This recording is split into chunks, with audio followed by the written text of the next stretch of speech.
Okay, so story time.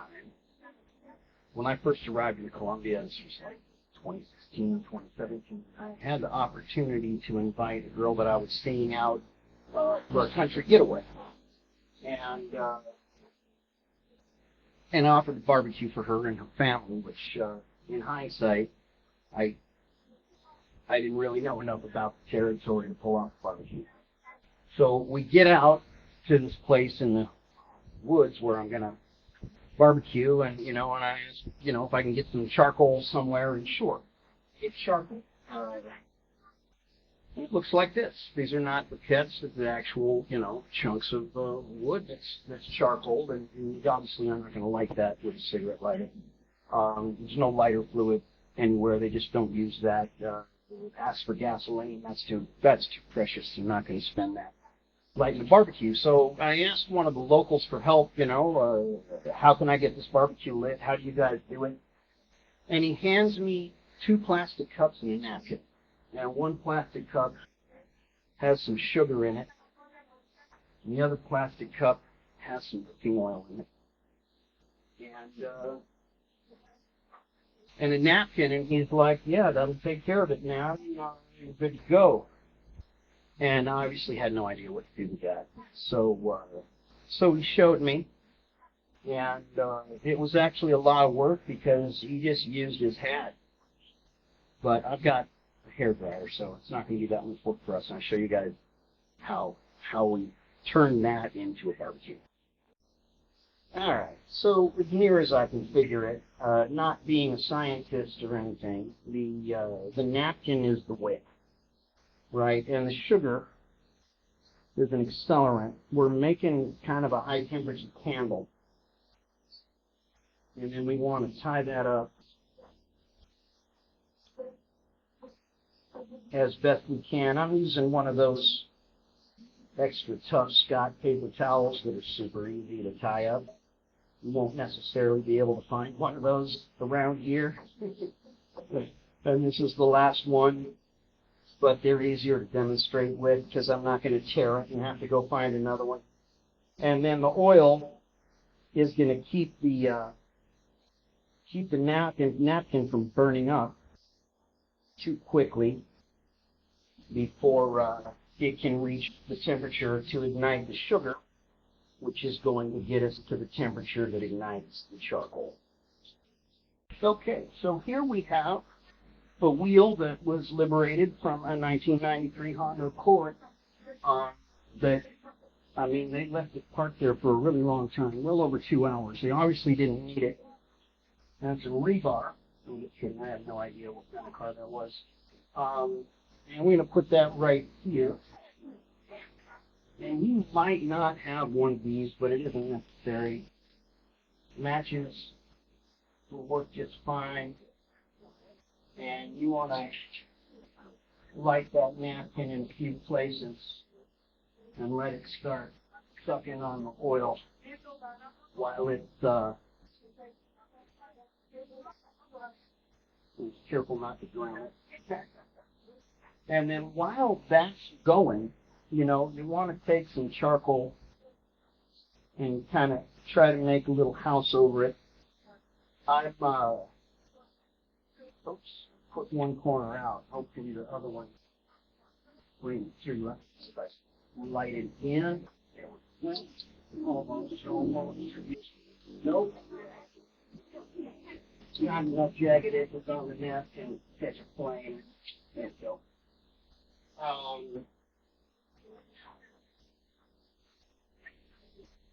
And it started with some chunks from the last attempt, and these smaller pieces in the path of the flame. These long ones.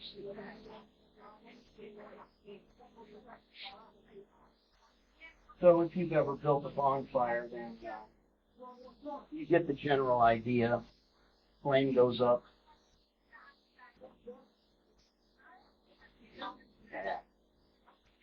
Well, up on top like that. I can trim that.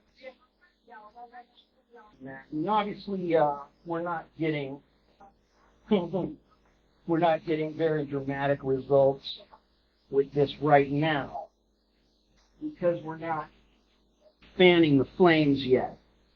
I like how your hands don't ever get dirty when you do this. It's like, you know why that is.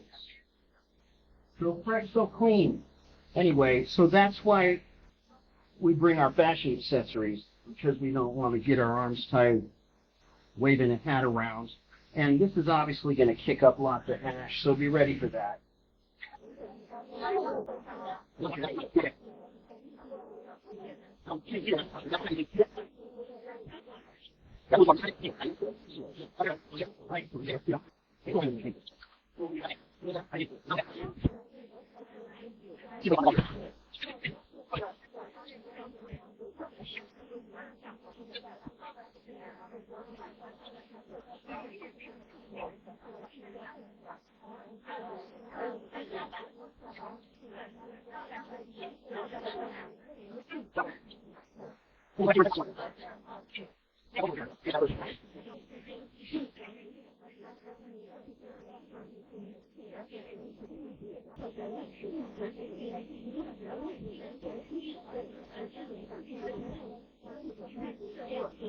Now, as you can see, we really got it going.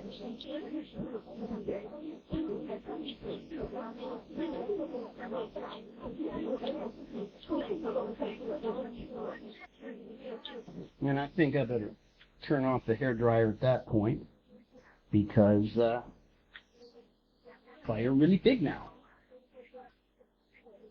I don't know if the camera picked up that buzzard just dropped by and sat in that weird looking tree that looks kind of like a papaya tree, but it definitely isn't.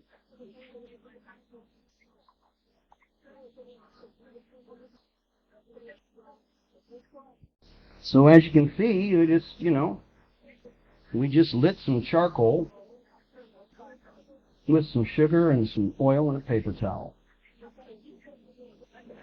Like real charcoal, not briquettes from 7-Eleven. Well, that somehow filled up the entire house with smoke. I have no idea.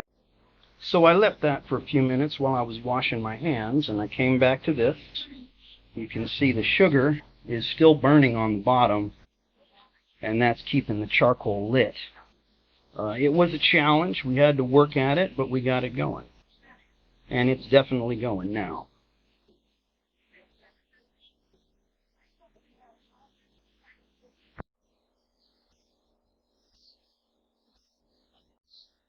Hey guys, check it out. Juana came by to check out the barbecue. Yeah, cool.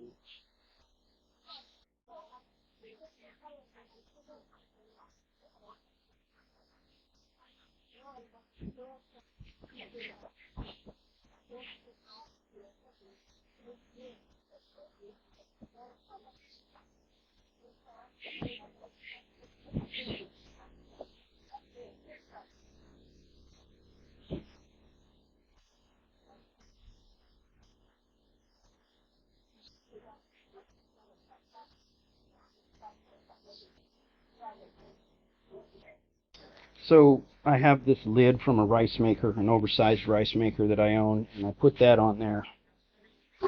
And I've got another piece of pork belly under there. I'm using Tone's Cajun seasoning as a dry rub because that's what I got. So the rice maker lid was a bad idea. I'm going to have to find something less melty. Right, Jessica? You know it. So since the lid won't work with the actual rice maker itself. Okay, so here comes the reveal. I don't think it's going to be ready, but it might be time to flip it. I want to see what happened while I was at the grocery store. I think I was gone for about 5 or 6 minutes. Oh, it's looking good. It's doing a good job.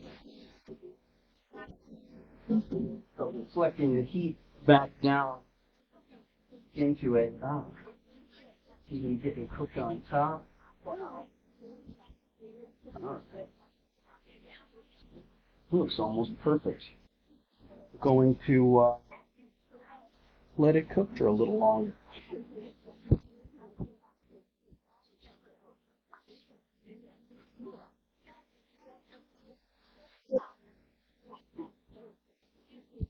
Okay, so I am going to declare this piece of pork titty roast. We still got enough charcoal left over to cook a bunch more stuff. We don't have a bunch more stuff, so I'm going to sprinkle some water on. Try to last for another day.